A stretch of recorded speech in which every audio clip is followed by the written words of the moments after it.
So this is a quick kind of challenge to my fellow Liberal supporters or Carney supporters or whatever we want to call ourselves, warriors, Canadian warriors, whatever. I don't know. Let's come up with a fun name.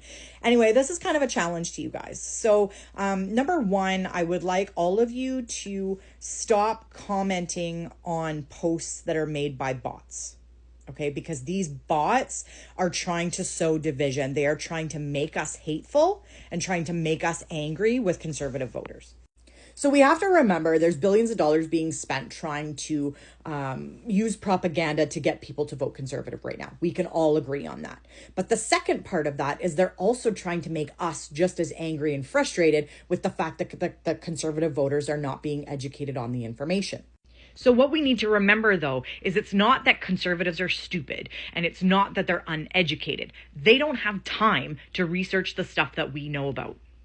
And once they get caught on this conspiracy theory stuff, once their algorithm in their TikTok or in their Facebook picks up on this algorithm, that's all they're going to get fed day after day after day is stuff that feeds into that fear that they have. So if we just sit here and call them stupid all day long and uneducated people all day long, that's not going to help our cause. We're not going to sway any conservative voters with that type of mentality. If we alienate them and make them feel stupid and put them in a corner somewhere, they're not going to come forward with their fears. So we need to challenge these people. Ask them, extend the olive branch. What is it that you're so afraid of? What is it that you're scared that the Liberal Party did? What is it that you truly stand behind Pierre Poilievre? Ask them if there's any conspiracy theories that they've heard about, things that they might be worried about, things that they might want to talk about. I've been having discussions with a conservative voter for the past while, and she's told me some of the fears that she has. And these are legit. There's propaganda all over this stuff. There's propaganda about the WEF and how horrible it is. There's propaganda about Agenda 21 and how terrible it is. There's all sorts of propaganda on both sides.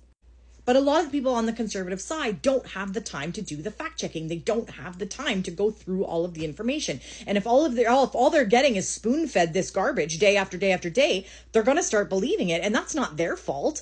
That's propaganda. That's where the money's being spent to do it on purpose. And they're trying to make us hate them. They're trying to make us angry with our friends or our family or whatever to get them to alienate them. And that's not what we want, because if we alienate them, they're going to riot and they're going to try and take over Parliament just like January 6th. That's what happens with division, and they're trying to sow division. We need to reach out to these people.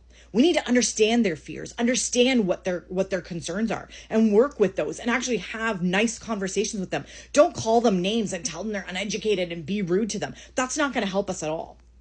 So we've only got 2 weeks of this election left. We've all convinced each other who we're voting for. We're comfortable with that. We're good with that. We don't need to convince each other anymore. I don't think it's going to do any good. But we do need to reach out to those people that are seriously scared about the state of this country and what's going on, because Pierre has instilled this fear in them that Canada is broken and it needs to be fixed and you should be frightened and the Liberals are just going to do the same thing they've always done. This is the fear that they've instilled in these people. And this is a legit fear that they have.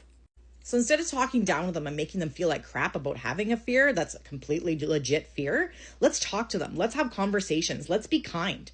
Let's, don't argue with them. If there's bots in your posts, check. If it's a bot, just delete it. Don't even argue with it. There's no point, because it's a bot. They're going to use AI to literally come back and fight with you.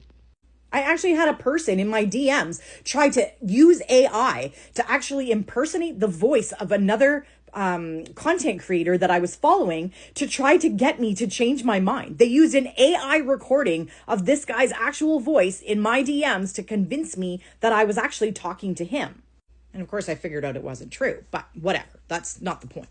The point is that millions of dollars are being spent trying to damage these people and make them feel isolated. And if we keep calling them stupid, we are isolating them even more. And what happens when you isolate people? They get angry and they lash out. They get backed into a corner and they lash out. And this is where the stop the steal mentality comes from. This is where the don't believe the polls mentality comes from, is because no one is listening to their actual fears. So I challenge all of you, anyone that's following me, please engage with these people, but do it in a kind way. Reach out, explore their fears, explore the things that they're talking about, and actually have a conversation. Don't talk down to them and make them feel stupid, because that's not going to get us anywhere. Elbows up, Canada.